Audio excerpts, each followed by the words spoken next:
Welcome back. Continuing from the last video where we covered consonants, we will just summarize the consonants, then go to further concepts in consonant. So a consonant is a derivative of a halant and a vowel. For example, ka comes from ik plus a, cha comes from ik plus cha. So every consonant letter you have has got its own halant letter. In plural it is called halanta. Okay. Now we saw that there are five groups of consonants or varga, which is ka, cha, ta, ta, pa. Now each of them has got 4 letters and each of the varga has a fifth letter, which is a nasal letter. So we have each of the varga has got 4 letters. That is ka, ka, ga, ga, right? Like this. Cha, cha, ja, ja, ta, ta, dha, da, ta, ta, dha, dha, pa, fa, bha, bha,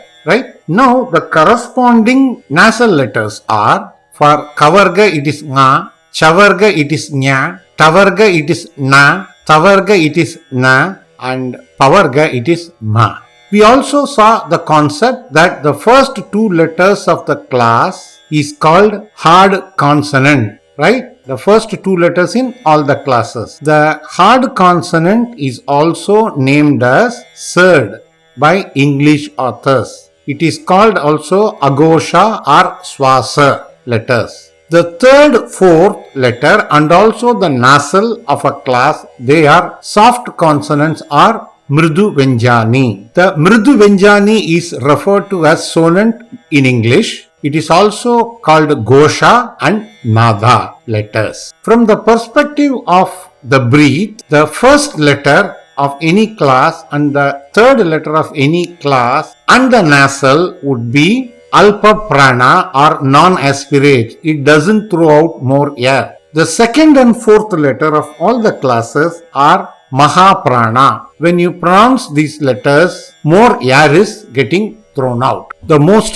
common examples would be like saying gridam for ghee and saying dhanam for wealth. Normally experienced Vedic experts stress on the fact that the mahaprana should be pronounced very distinctly and clearly, and the outflow of air during that of the mahaprana should not be cut short. This is one. Next is, we saw about antasta or what is called semi-vowels. There are 4 letters, ya, ra, la, va. Right? These are all soft consonants as well as non-aspirate, alpa prana. In the aspirate group, there is only one single letter, ha. Right? Shosmata is the group's name. Ha is a soft consonant, but as the air is thrown out clearly as you say ha, it is a mahaprana. Then we saw about 3 Ushman. The Ushmans are Sa in Saraswati, Sha as in Shiva, and Sha as in Pushpam or Vishnu.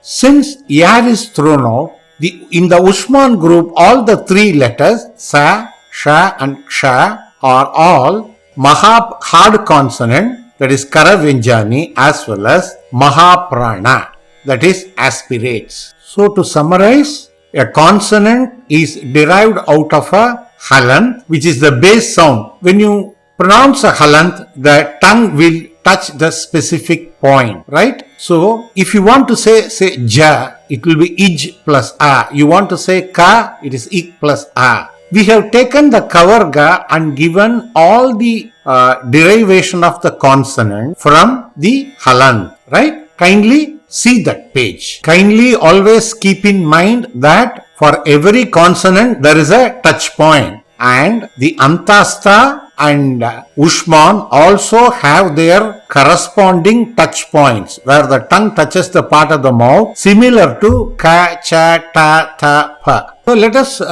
first look into the matra kala of the consonants, right? So when you say ka, it consists of an ik and a. You say cha, it consists of a ich plus a. Therefore, when there is a short consonant, that is hrasva consonant, the halant should get half a matra and the vowel sound of a, e should get half a matra. So when you say ka, ik gets half a matra, a gets half a matra. So you end up saying ka. Suppose you want to say ki, short one, ik will be half and e will be half. That makes it ki. But there will be a difference when you take a long consonant. Suppose you want to say ka. Ik will be only will be 0.5 matra, half a matra. The long vowel part of any simple consonant will be 3 times. That is, it will be 1.5 matras. So when you say ik plus a, ik gets half a matra, a gets 1.5 matra,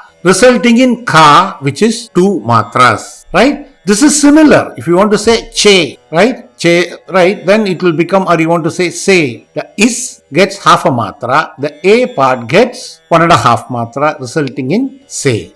Actually, all the vowel sound itself can be classified into groups based on the touch point. So, some advanced books also give this. For example, when you say a or a, the sound comes from the bottom of the throat somewhat very similar to ka. Therefore, they are called guttural or gantya. When you say e or e, they are palatal. The sound touch is very similar to cha.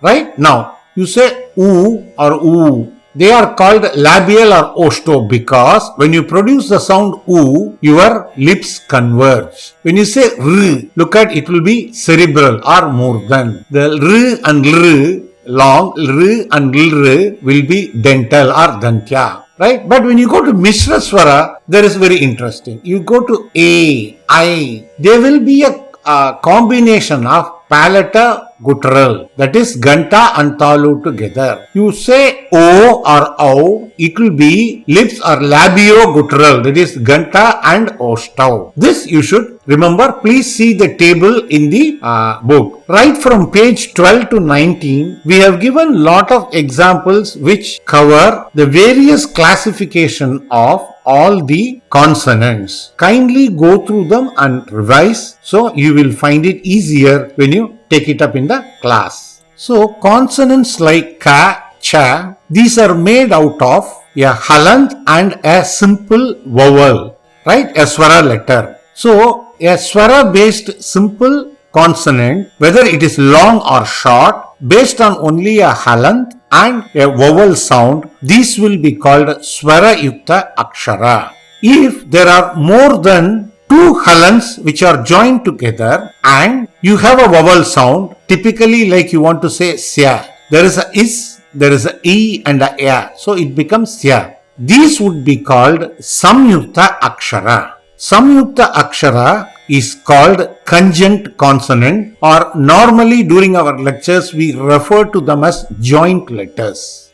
There are some letters which are represented as if they are single letters, right? But they are not Swarayuktha Akshara. They have to be taken as Samyuktha Akshara. For example, we have given under the table 1.4 other letters, we have given Iksha, Sra. Ksha is something like saying Sahasrakshara, Akshara. Sra, which is like saying Srunuyama Deva, like next, Nya, as in Yagyam. La is given for a separate purpose because it is nothing to do, but it is a different letter whether it is recognized or not. Now, let us look at this Akshara, the Ksha. Actually, it is a letter consisting of Ka, the second Ka, Ka as in Kana, half, and Sha, the Ksha, the Ksha as in Pushpam. When you say it together, it should come out strong. It's a Mahaprana letter. Right now it is Ksha, Ksha. So, we normally write because for printing, whatever you use, that standard is available and we use.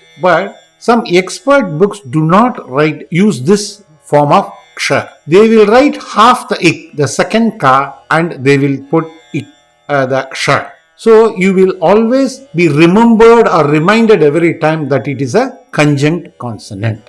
A similar one is Sra, right? What let us look at for Ksha before we go to Sra is, it has got a ik, it has got a Ksha which is ish plus a. So, Ksha. Therefore, the point that one needs to remember here is, there is an ik and there is a ish, right? So, when in a sound there is no vowel in between two halants, that could be called as a joint letter or conjunct consonant, or what you call as Samyuktha Akshara. This is one that we must remember. Let's go to Sra. Sra is r and a, sra. Right? Now the next one which comes the nya. Nya as in yagyam is something which I would like to detail. For example, readers, if you don't have a separate letter called ignya, but ignya as in yagyam as represented in the table is a conjunct consonant or a joint letter. It is a mixture of ij, the third of the chavarga, and nya, the nasal of the chavarga put together. So you try to say, we normally try to say when you say Brahma Yajnanam, the Jna will be lighter, but we say purposely to remember it is Ijna. But you don't say Ijna, you say light, Jna. So you will get a Jna clearly as in Yagyam, Yagyapati. Right? This is a conjunct consonant. Now what happens in some languages, this Jna as a separate letter will not be there. For example, when you write Sabjnanam and Vijnanam, both use ijña, which is what I call as ña as in yagyam. But in Tamil language, for example, please check with the letters in your language. We write Vijnanam, we write the halant of the nasal of chavarga and also ña, which is again the a plus ijña, which is the vowel. So it is two letters, one halant of ij, nya, ing, and nya. So there is no ij sound which is coming over there. So if you are reading, especially if you are a reader from Tamil or sometimes maybe Malayalam, I don't know, you need to look at the aspect of correctly pronouncing and understanding how it comes, the difference between Sanskrit pronunciation and the pronunciation in your language. This is very critical because we normally used to say yagyam like the way we say vinyanam with the simple nasal of the chavargam. So the gurus used to correct. So you have to get the gnya very correctly. For the current purpose of discussion, please ignore la in the table.